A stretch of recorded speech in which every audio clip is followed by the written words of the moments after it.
And welcome to today's edition of Dr. Carole's Couch. I'm your psychiatrist host, Dr. Carole Lieberman. Well, have we got a show for you? Good. Everybody loves stories, right? Loves to be told stories ever since we're children. Nothing better than being told a bedtime story. Well, I don't know what time it is that you're listening to this, but my guest has a great story. And today's show is called The Most Dangerous Man in Washington Shares His Journey. Now, here's a spoiler alert. Scott Miller, my guest, is the most dangerous man, or so he was called, in Washington State, not Washington, D.C. He is a pediatric physician's assistant, and his hero's journey got started when the COVID pandemic came about. And it's really an important story. There aren't many like this, but one is too many because what it reflects is how doctors who were trying to obey the Hippocratic oath that we were taught, that we had to repeat at graduation. Of course, I had to say it in French because I went to medical school in French. But even though there is such a thing as the Hippocratic oath, first do no harm. When the pandemic came about, that somehow was tossed out the window. Instead, it was first listen to what Dr. Fauci tells you to do. And we know how that went. Over 1 million people died in America, and of course, many millions throughout the world. So, Dr. Scott Miller um, was not one of those people who was willing to give up his promise to keep patients safe in order to listen to Dr. Fauci, and his patients are now still alive. So, Scott, why don't you? Oh, and wait, most important, to mention the reason why this is called The Most Dangerous Man in Washington is because that's the name of his new book. And of course, it's facetious. He isn't really the most dangerous man in Washington, D.C. or Washington State, but that's what he was told that he was. So, welcome to the show, Scott. Thank you so much for having me. It's a pleasure.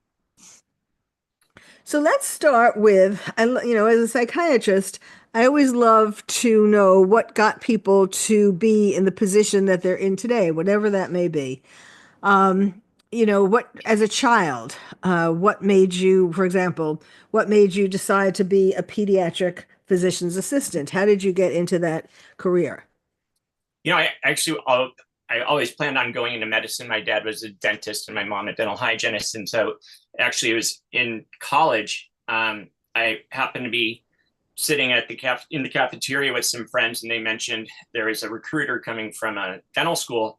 And I decided to drop out after my junior year to, I was kind of lazy and I didn't want to have to take, biochem and cell biology. My senior year was going to be pretty heavy, and I had just done I was doing a huge load, and I had friends that had taken off to teach, in Europe and Korea. And I was like, man, I just want to do something different. And so I got invited to this interview. I got invited to dinner, and I spent about 3 hours talking to the recruiter. And she asked if I was going to interview. And I was like, well, do you think I should? And she's like, well, yeah, that'd be why. So I interviewed and I got into dental school. Oh, really? Now that's a roundabout way. Okay. So you did take the rest of the courses and you were No, graduating from college. no, I didn't graduate. I got in as a dropout. So I had to take the dental out. You have to take the aptitude test, and there's other characteristics that they look for outside of just academic prowess. So I guess I met the criteria. Okay. So so you went to dental school. I went to dental school. I had a little bit of it. I had a motorcycle, and I was actually doing my pediatric rotation, and about 2 blocks from my house, the school bus didn't see me and turned right in front of me, and so we head on, and so that I had quite a few injuries, and it took me a year to learn how to walk again, and my right hand was damaged, and so I literally could not manipulate instruments. It was hard to even write to do tests. So continued doing rehabilitation, but it was, spinal issues. So as, one of those things that you talk about as a career, it's probably one of the worst ergonomic type of positions you can be in. And so a friend of mine who is finishing his surgical residency brought up being a PA, and I was like, "What's that?" Like a physician assistant. He's like, they can basically do everything a doctor can do. I'm like, cool. And so, um, but so anyway, so I Well, ended up that's teaching. interesting, though. If there was ever an example of fate stepping in and putting you on a different path, the accident was it. Yeah, it is an interesting thing because it's the school that my dad had gone to, my mom had gone to, my brother went to medical school there, and so it was hard. It was a very challenging transition because I was watching all my friends moving on and graduating and starting practices, and I'm like, like it took me a long time to rehab from it.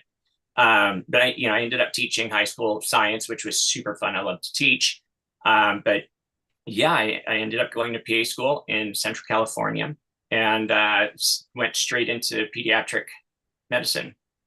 So did that. We lived there for about 7 years, and then we finally moved up to Washington State, and had a mentor of mine that pushed me and pushed me and pushed me to open my own practice. So I eventually quit my.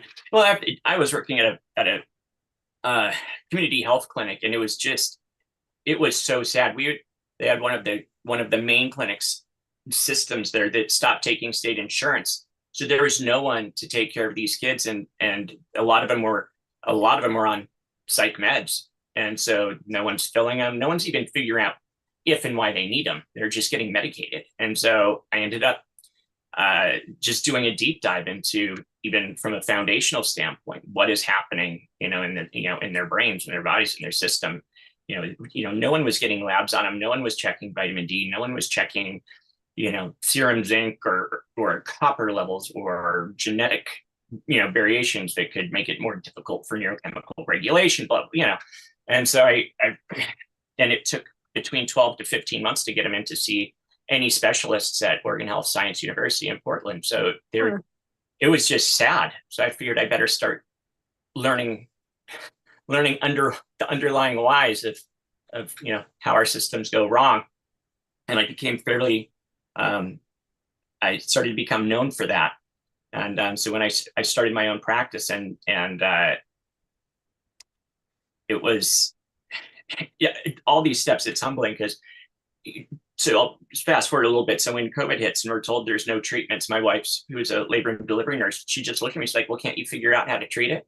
Like, if you can figure out how to help, the autism, kids on the spectrum, or, severe anxiety or depression, can't you figure out how to do this? And it's like, she's giving me a little too much credit, but I'm like, why not? And so 3 days later, I found an article from Italy. And I'm like, holy cow, it was kind of the blueprint of how from the innate immune system versus complement, and how to mitigate. Funnily enough, high dose melatonin has been shown to be very effective at inhibiting pulmonary fluid product, or just having the interstitial fluid leaking into the lungs, and COVID pneumonia. And then the ivermectin study came out in Australia in April on the in vitro studies, and I'm, holy cow, this is amazing, because I use ivermectin all the time in kids, and What did you used to use ivermectin for in kids? scabies and head lice. Scabies. Okay.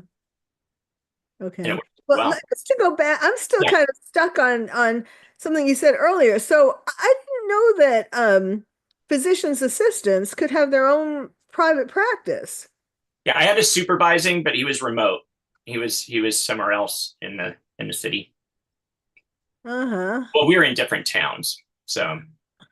Okay. But I didn't either. In California, you can't, but in Washington, I still needed to have a supervising, but they didn't have to be in the same practice.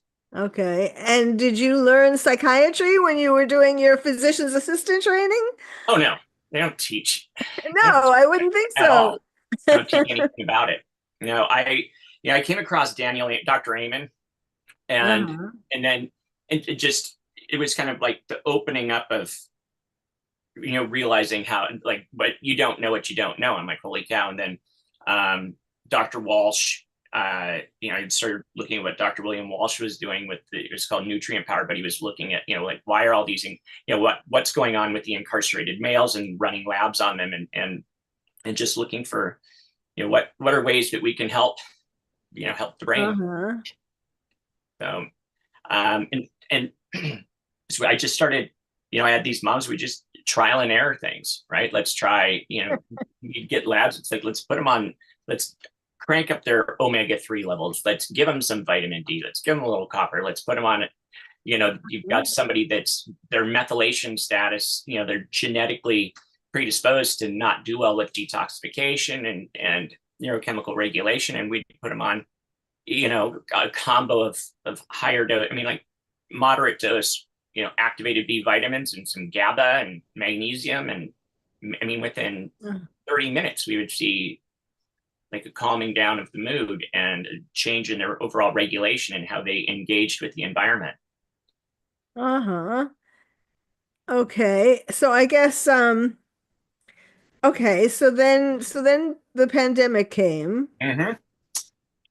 And then, and you oh, were go ahead. starting to say that you were um looking at the new studies and what people were doing and so on. And and go ahead and so you started treating them with ivermectin, you were saying, and Well, I'll go back in February. So, like from November to through February, it was probably it was it was it was the sickest I've ever seen children. Like November, December, January, and then January, February, the adults are coming. Parents are bringing their kids in for wellness checks, etc. And I was seeing these adults with these, they would have protracted coughing fits, and they'd been to the ER twice, and nothing would help. And they, there was this thing that they always kept saying. It's like, I just can't fill my lungs. I can't get a full breath. And thank goodness one of the first guys that said it was an asthmatic. And so the albuterol in the hospital didn't work. So I asked him if I could do a treatment on him. So I put him on a nebulized steroid called budesonide. And as I'm doing the exam, he pulls the mask off. This is maybe 2 minutes later. He's like, yeah, I feel better already. I'm like, like it doesn't work like that. It's a maintenance. I told him maybe in a few hours he might notice a little difference. And he's like, I feel better. I was like, what? That doesn't make any sense. So I ended up prescribing. I made him a patient, and then I put him on Montelukast and hydroxyzine antihistamines because he had bad allergies and that. And it was the next day or the day after he called and he said, all my symptoms are gone. wow. And we saw that we kept seeing, parents coming in like that. And it wasn't until about end of March when it hit me. And I was like, that was COVID.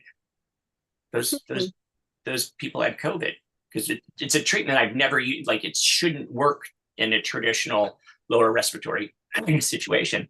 And, and so, but we weren't seeing a lot of it. What I was seeing was the almost shocking, immediate mental health crisis in the kids.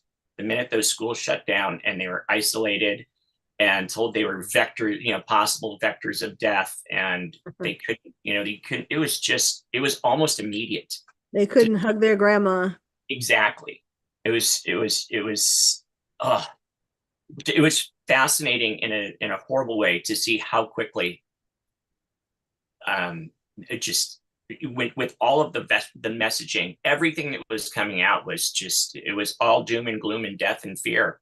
And I wanted, and then all of the services were taken away. So like for the special needs, so all of a sudden there were physical therapy and occupational therapy and speech therapy. This is all gone. And so now it's a parent-child crisis case. But it was one of the first times in my career that I didn't like going to work because I couldn't fix it. Like, I couldn't bring those things back. So I started speaking out a little bit and subverting the system. I started because they closed the parks, they closed everything. I was like, open them up, like take your kids out, like like this mom. The best thing, sun. Yeah, fun and play. And so right. she came in and she's like, everything's fine, everything's going well. I'm like, I don't think so. Like, tell me. Like, I scooched my chair up and I looked at her. I'm like, how are you really doing? And I just watched her face change. I was like, what was that feeling that you had? And her eyes started to water up. I'm like, it's okay. It's okay. Like, I can see it on you, And she just started crying. And she's like, my kids are sad. They can't play with their friends. And so I was chatting with her. And I did this after every visit. I wrote down, the things like vitamin D, vitamin C, zinc, NAC, where like get these in your system prophylactically. Tell your parents to do it. Tell your Bible study group, your church, like anybody you can tell, just share this list with them. Uh-huh. And so I said, can you give me a second? And I went to my office and I came back with my prescription pad in triplicate form. And I wrote a prescription for her to take her kids to the park with their best friend. Uh-huh. And she's like, well, what if they call the cops? And it's like, and I wrote myself, like, they call the cops, then call me and I'll go fix it. And, Uh-huh. Uh-huh. 2 hours later, I got a text with a picture of the 4 kids holding hands in the park. And I'm like, Oh, that's the wow. best prescription I've ever written. Yes, yes, absolutely. So I figured just keep doing it. Like just keep You know, speaking out. yes. It's interesting though that you were saying that you started seeing this respiratory infection in December and January. I mean, like, supposedly, um, COVID wasn't here until February, but you were seeing early Well, I patients was with seeing that in early. kids, like the November, December, January. I was seeing a lot of like RSV flu-like symptoms Uh-huh. that would go into a little respiratory. But it was more like February, March, like the end of January, February, March, where I was noticing like, holy cow, now the adults are sick. I mean, it Uh-huh. was Uh-huh. fascinating to see how many, like comparatively over the years, it seemed like everyone was sick. So in other words, the children, it might not have been COVID in Right. December and January. It was other respiratory illnesses, and then the adults came with COVID. Well, this is very interesting. So far, everything's going along swimmingly. Uh-huh. Yeah. In our next segment, we will start to hear what went wrong. Um, so stay tuned. You're listening to Dr. Carol's Couch. I'm your psychiatrist host, Dr. Carole Lieberman, and my guest is Scott Miller, and his book is called The Most Dangerous Man in Washington. So stay tuned.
And welcome back to Dr. Carol's Couch. I'm your psychiatrist host, Dr. Carole Lieberman.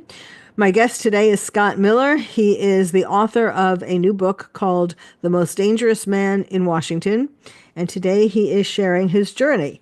So we just heard the good part. He was helping all these people, these kids and adults, and with their respiratory problems. And then what? A mom, a mom who was on the same page because I didn't follow any of the what I would consider the new mandates or the new CDC guidelines. And this mom told me, she's like, there's this group that meets, like in secret, like an underground kind of freedom group.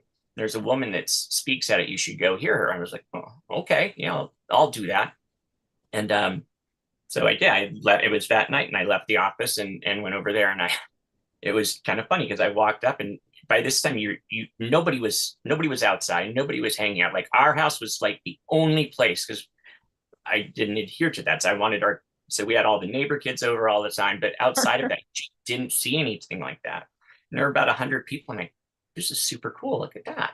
And I sat down and I listened to this woman just quoting the Constitution and talking about our founding fathers and what they were willing to sacrifice for, to lift the yoke of tyranny and everything. I pulled out my phone and I start recording it because I needed my wife to hear what this woman was saying. Mm-hmm. Because almost every day she would say, Scott, you need to cool it, or Scott, you need to at least follow some of the, because I was one of the only clinics that didn't shut down.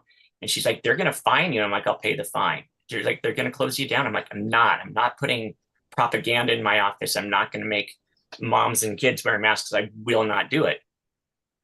Okay. And so go ahead. No, go ahead. So I'm listening to her. And I'm like, yeah, and this is, when you talk about what people are willing to sacrifice for something that, for something that's true and right.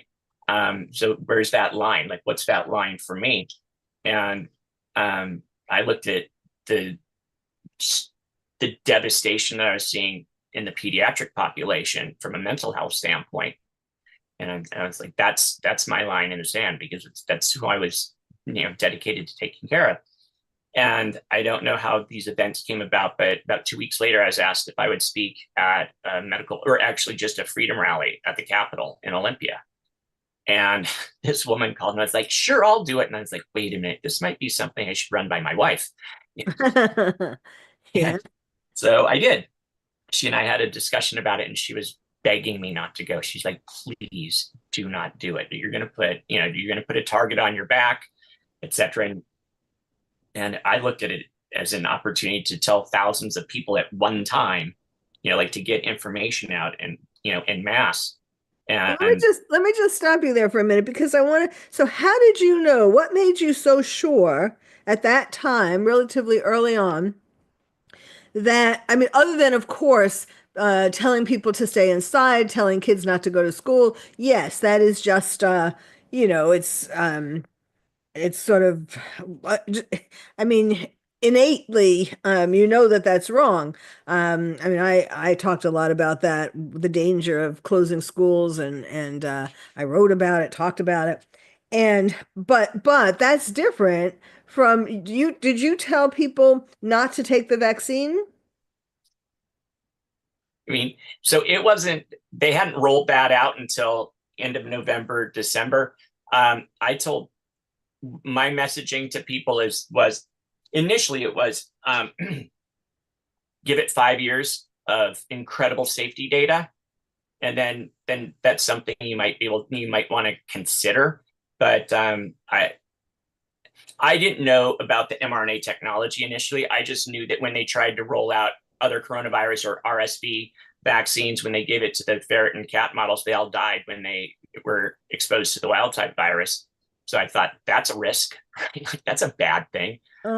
Just treat it. I mean, we were having, people's symptoms were going away within 12 to 24 hours in 2020. I mean, things changed in 21, but 2020, the wild type virus was extremely easy to treat. Huh. Or bioweapon. I mean, it was a man-made release type of thing. It's not your typical virus, but Yeah, I was shocked at how easy it was to make symptoms go away. So Okay. I felt Yeah. like if that's easy to do, like why is everybody afraid? I mean, they were dominating us and ruling us by fear.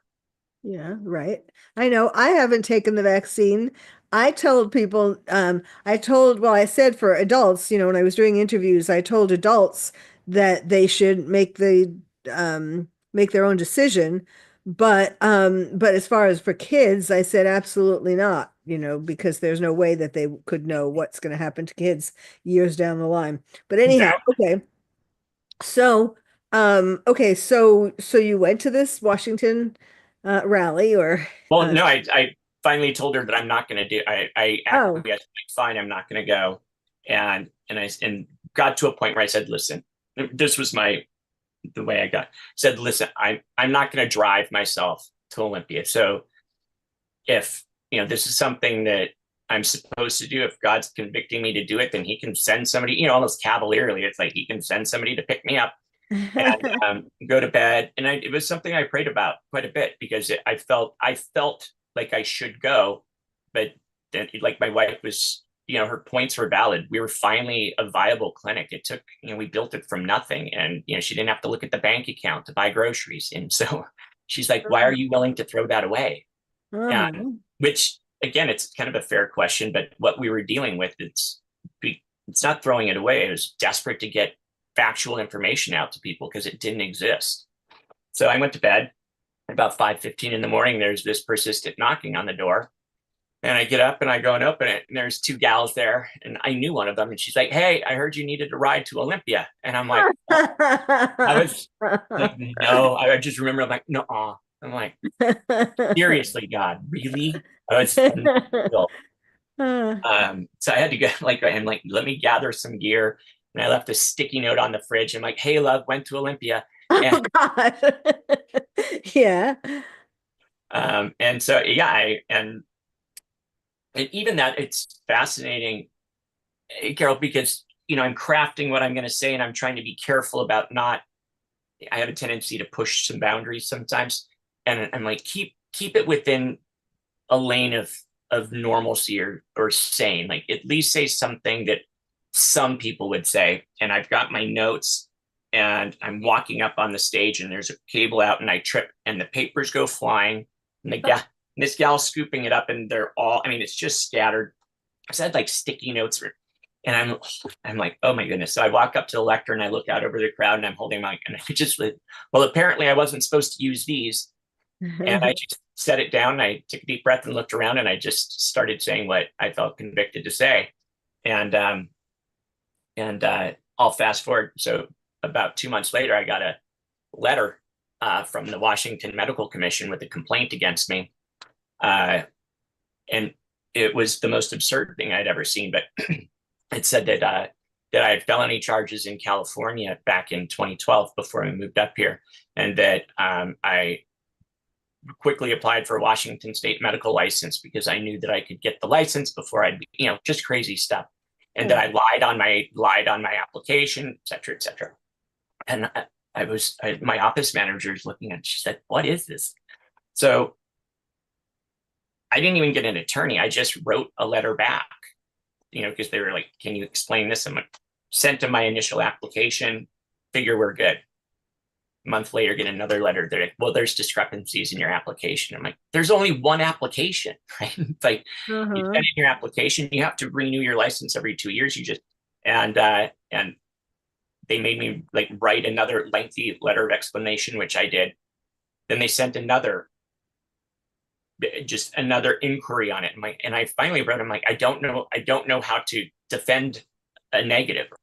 So then they came after me again. They're like, "Well, how do you explain, do you have any felony charges, or are you under probation in Tulare County?" And they had dates on it. And it's like, one of them was from 1992 when I was 19 years old. And I was like, are they investigating anything? Like, what is happening? So my wife finally calls down to Tulare County, and she found out it was a different Scott Miller with a different birthday. And it took her Oh about. wow. But this is an investigation that, I mean, he's the investigator. He could have met me at my office, and we could have had a discussion about, you know, the concerns. What I didn't realize, and it took a little bit longer for me to fully start grasping what they were doing. They were setting me up to for a character assassination type of thing. Because now, anytime you see anything about me, it's like, well, he lied on his initial application, and so it was a good character smear that they did. Like I was never able to get them to close that. That ended up getting ruled on as a fact and into my record. Huh. Yeah. Okay. Now you at some point your license was taken away.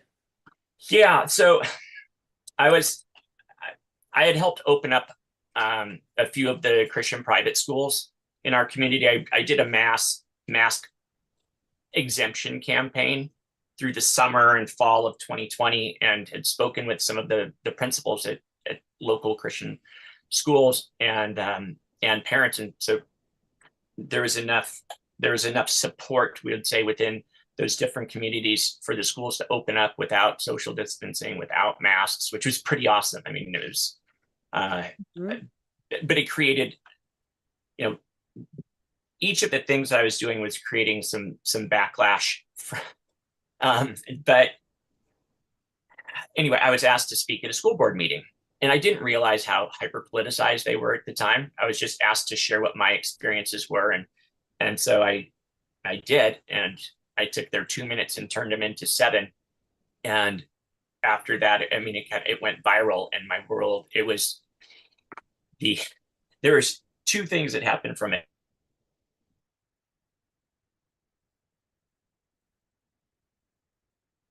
Uh-oh.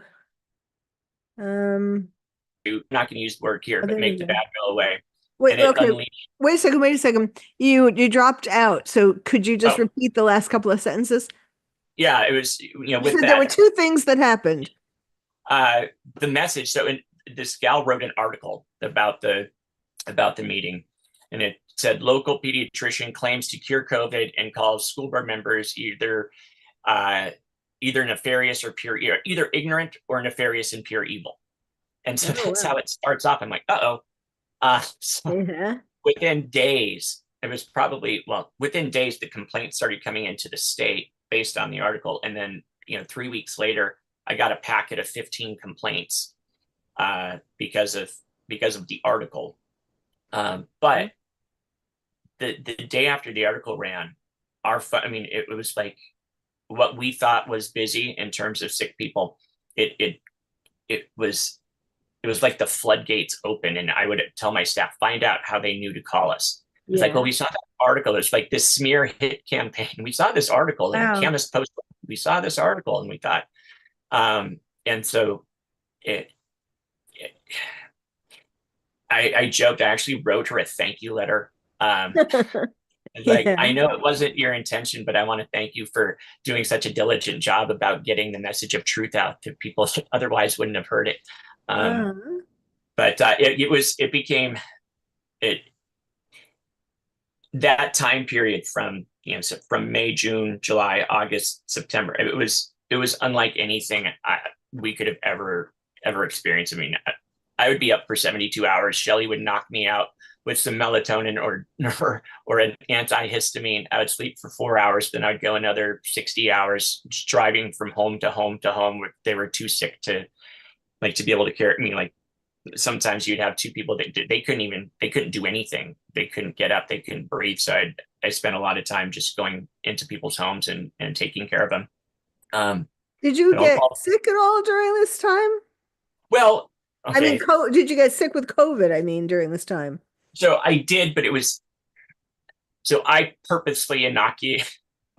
I told the story in greater detail, and my wife read it. She's like, Scott, that's horrifying. You can't, like, that's so bad. That's so gross. But so the COVID, I had the rapid test strips. So I had a couple of friends that got sick. And so I figured I'd find a way to overtly introduce the virus into my body. Mm. So I purposely got infected so I wanted to do a couple trials with some things, with a couple therapies, to see Wow. how they were. So I got it like December 3rd or 4th of 2020. It's December 3rd, I think, a Friday. And and then it was gone the next day. With what? So um, I did a combo of moderate dose ivermectin, hydroxychloroquine, colchicine, uh, astaxanthin, like fairly moderate dose astaxanthin, black cumin, like black seed oil, Nigella sativa. Um, that I did 100 milligrams of melatonin, 50,000 of vitamin D, 1,000 of vitamin C every hour, every waking hour, Oh.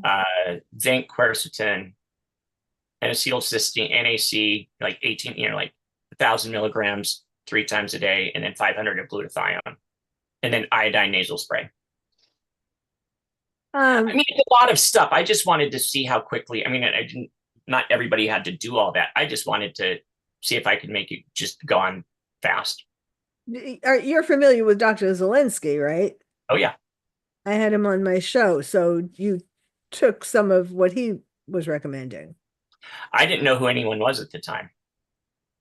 Uh-huh. I didn't even know there was an FLC. I remember when I saw the Senate hearings with Pierre Corey in December of 2020. I'm like, what's like, what is this group? I remember showing my wife. I'm like, listen to this.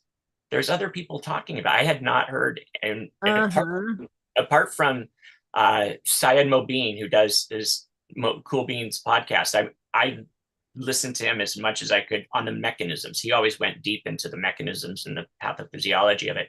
Um, this was it was that original article from March 15th of 2020 where it just broke it down, and it had like 102 references. So I spent the next 2 weeks, 3 weeks just document. I had notes everywhere, sheets of paper, doing all, Uh-huh. figuring out different mechanistic pathways and how do we downregulate, TMPRSS2 and up, just kind of trying to, wing it as I go. Figure it Uh, out.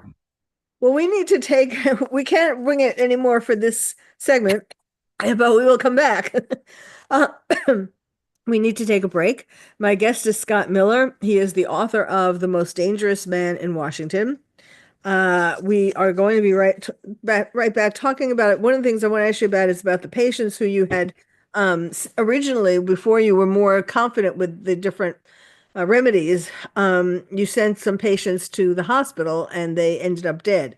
So yeah, that they'll die. and that was a big factor in your going on. Big motivating factor. Okay, we'll be right back.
And welcome back to Dr. Carol's Couch, where we're talking today about the most dangerous man in Washington, his journey from a do-gooder, someone who's trying to help when patients were coming in crisis, Scott Miller.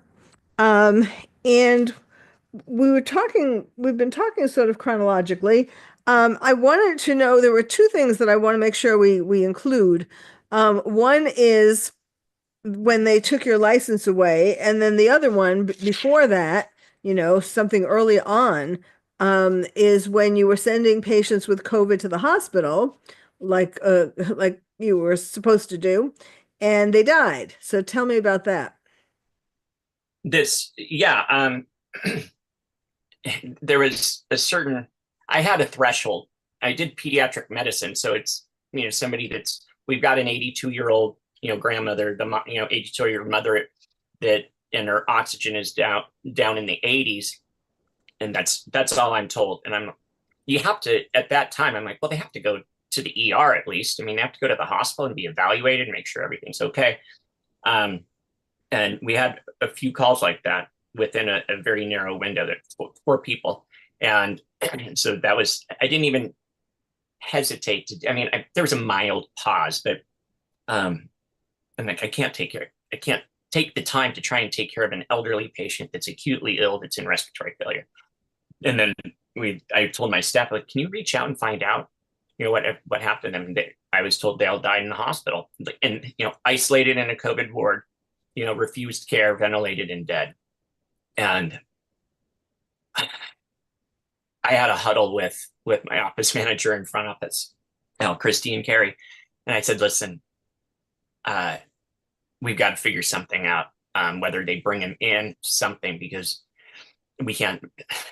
And it's not a big community. I mean, it's kind of a small community. It's like that people's lives matter. It's not like, oh, they were old and it was unacceptable. So I started doing kind of a deep dive on acute pulmonary management and trying to figure out what those thresholds were, where you would have to send them to the hospital.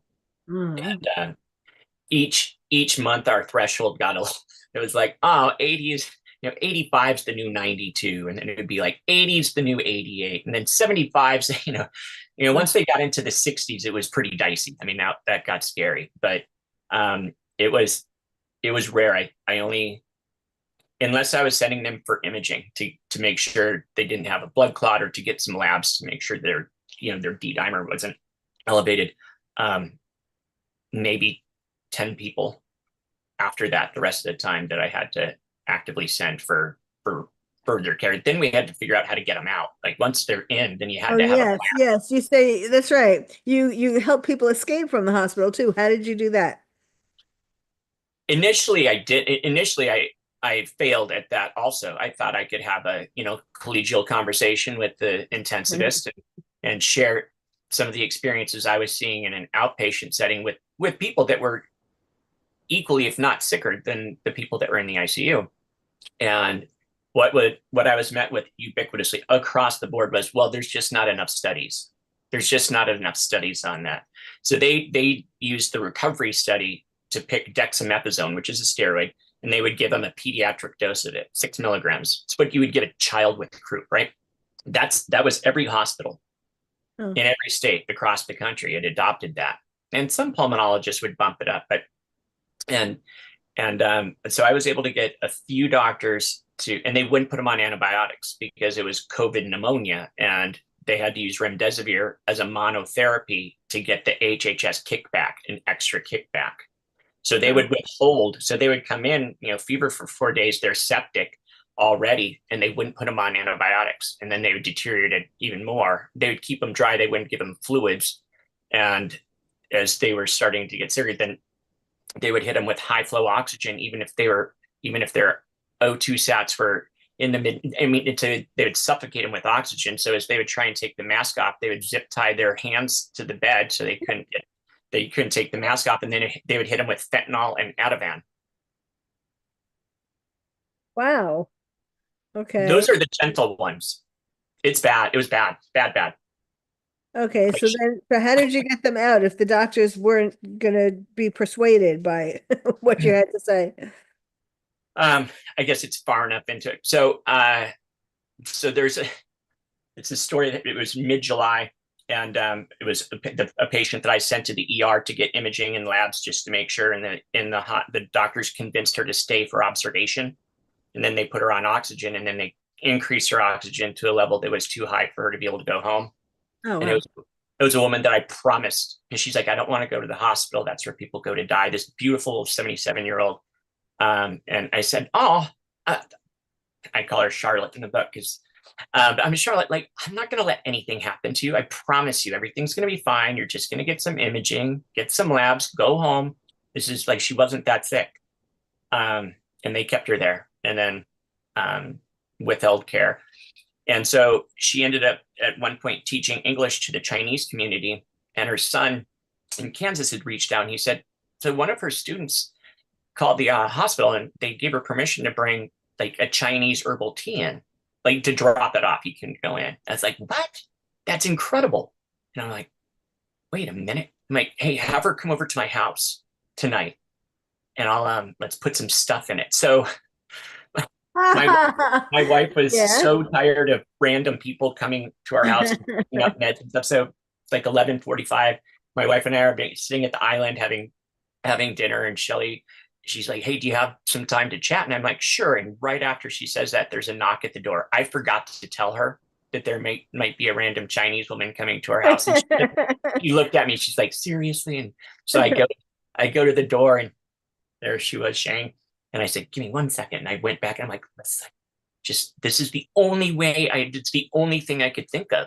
So Yeah. she comes in, she's brewing up the tea. I go to our bedroom and I come out with bottles of, like methylprednisolone and so like all this stuff. I get a cutting board and I've got a chef's knife and I'm dicing up ivermectin and hydroxychloroquine and steroids and mixing them into the tea. And I'm taking little sips to make sure it's not too bitter. And my wife's Shelly's just looking at me like, oh, Yeah. insane. So, but we were able to get it in.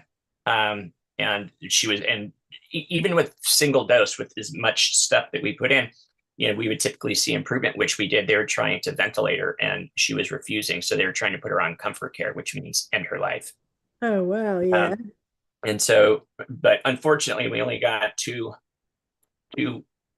cups of tea into her. But it kept her from decompensating long enough for her sons to get out there and be able to say goodbye. And I was I mean, that broke me. I was absolutely devastated. Yeah. Because I mean, I just remember it's like, I promise you, I won't let anything happen to you. And I lied. And so, and I remember telling her son, and he ended up being a witness in my hearing. And I told him later, because I wrote a chapter and a half through her story, because it's all these stories weave You're together. at a hearing, so we only have a little time left. Okay, so really quick. So I realized we don't have to go in, we can just drop it off, but we didn't want them to be wise to it. So we would do a little subterfuge. So we would take a bag and put like some supplements in it and then a smoothie. And they would always say, well, we can't take the supplements up. And it's like, okay, well, can you take the smoothie? And Uh, so they would. And 3 days later, they would walk, the person would walk out of the hospital. So we got hundreds of people out just doing that. Now, wow. yeah, no, there's a lot of stuff in it, but I mean, I don't, the only person that it didn't help was when, so they're going to put this man on a ventilator. He's on max oxygen. It was pretty bad. And so this was a really fun story, but I'll make it short. His wife drops it off at like midnight. He drinks it. He's sitting up the next morning, FaceTiming her, chatting. Oxygen. I mean, he was a day from going home. The pulmonologist comes in and she's like, wow, look at you. You're doing well. And she's looking through the chart and she's like, wait a minute. And she's like, somebody dropped off a smoothie. And she goes, I know it was in that and it's going to hurt your liver. So she convinced him not to do the smoothies. Now think about that on two levels. I know what's in it. That, like, how was he doing so much better? Like, 8 hours, 9 hours later. And then she said, no, that's dangerous for you. It's gonna. Okay, so is that why why did you have a hearing? I mean, why did they Well, so ultimately take your license away and you had a so hearing about your I had, license, I guess? I had an emergency suspension of my medical license because I was considered a grave threat. I was using my credentials, and I was such a grave threat to the community. I was like I it's just funny when you read through the indictments on me and the statements of charges. I mean, I look like, it's funny because they say it's like danger, danger, danger, and moral turpitude, and just I'm just basically killing people with my speech and actions, and so they looked at that as the only way to stop me. So they did an emergency suspension, and in October of 2021, and then we had a hearing to see if it was valid. And the state's argument was because I claimed that I felt convicted by God to serve and help people, that I was irredeemable and unrehabilitatable. So they denied that, and then eventually a year later, in August of 2022, we had a full 5-day hearing. And yes, they made you go to a psychiatric hospital. They were going. So the initial thing was I needed to do a voluntary inpatient neuropsychiatric evaluation at a facility in Kansas that was directly affiliated with the Washington Medical Commission. Uh-huh. And Oh, I didn't. They would have killed me. you didn't go. No. Oh gosh. Well, so how did you get your license? We have like 2 minutes. I didn't. Oh, so I did a bunch of integrative health practitioner certifications so I could at least say words. I started a wellness practice until they went after that. And there's a lot to it. So they went after that saying that I was practicing medicine, and just, it didn't matter what so at a certain point, they did a full revocation, a permanent revocation of my license, then said I was practicing medicine. And if there were any other complaints, it was going to be $10,000 and 5 years in jail. So my attorneys got wind of some of this, and finally, at one point in December of 2023, they called Shelly and me, and they're like, "You need to leave. Like, close everything down. Go dark. Don't say anything. You have to leave the state. Like, go. It's like, leave now." And my wife looks back. She's like, "We're Von Trapping it, across the country." But no, it was. So, anyways. So we only have like 2 minutes. So what happened? What do you mean?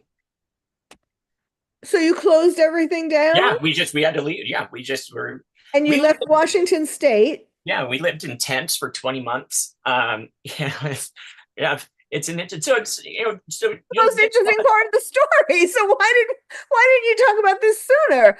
You told me to go through it chronologically. Yes, okay. So what is your status now? I am I'm an author. I'm technically. So you're not practicing any kind of anything that has to do with medicine? I'm an advocate. I mean, okay. I mean, my phone blows up. I mean, if you look at the messages, it's people that are acutely ill, and I call them and I tell them what to do and make it go away. But I mean, that's volunteer. So I'm not actively. I'm writing, and I'm battling the Alaska State Medical Commission actively, which is super fun. Well, what did they have to do with you? Is that where you moved to? You went from Washington?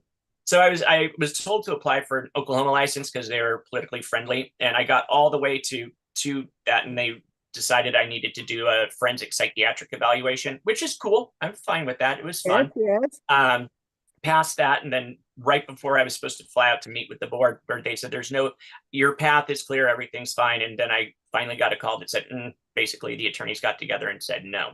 So another doctor's like, "You've got to apply in Alaska." So I did, and it got all the way to the board. But because of, when you look at the documentation from the state of Washington, it's bad. If I looked at the indictments on me and the accusations, I'd be like, yeah, this guy. But the judge allowed me to challenge it. So I'm in the middle of writing a rebuttal to their motion to dismiss. I was going to say, you should still, I mean, since things have changed some, you still should fight to get a license to do something somewhere. Yeah, no, it's not, this process is fun. The rest of it is, I mean, I would be curious to see if there's a provider in the country that has more, I mean, that didn't, it wasn't just a horrible, like like, where they're actually doing harm. It's a madness trying to get all of the documents and then have to explain, like, how do you explain away 100 charges? It's like, well, they were wrong there, this is a lie, this is a lie. But I documented everything, and I can show it's like they said this. I'm like, here is conclusively, this is truly what is said. So I spent the last 36 or 37 hours sitting at my computer compiling all of that to Well, yes, I don't think you should give up, especially now. Dr. Fauci's probably going to go to jail. that would be So awesome. Oh, I actually had a website called pleasefirefauci.com. nice. I love So, it. so I totally am on your side, and I wish you all the best. No, So thank now you so much. what? I said thank you so much. So what people can do, I was told the book it's not boring. I'm sure it's not boring. So again, my guest is Scott Miller, and his book is The Most Dangerous Man in Washington. And yes, I am sure it is not boring. So go Yeah. for it and get Yeah. it. Yeah, it's on Amazon currently. That's the only place right now. Okay. All right. Thank you. And thank Thank you all you. for listening. You've been listening to Dr. Carole's Couch, and I'm your psychiatrist.